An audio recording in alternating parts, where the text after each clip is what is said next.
Minsan tayong mga nanay, hirap na hirap tayo sa pag-iisip ng ulam. Buti na lang nakita ko itong miswang tira namin nung nakaraan pa. At nagpunta ako sa tindahan, bumili ako ng 100 pesos na karne. At ito nga po, ginamit ko na naman po ang aking food processor.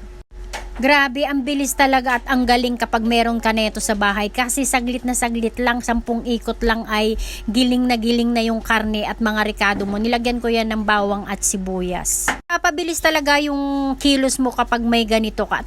At mas maganda rin na ikaw mismo yung gigiling sa karne na lulutuin mo kasi nga ay mahuhugasan mo pa bago mo igiling at lutuin.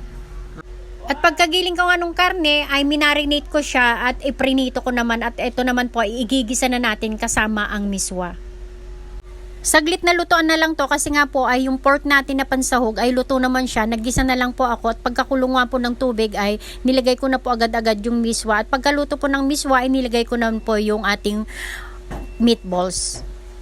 Yan din po natin ng pampalasa yan. Meron akong tirang pork cubes, yun po yung nilagay kong pampalasa. Ito na, luto na yung ating ulam at meron din akong patties na nakamarinated pang hamburger ko bukas.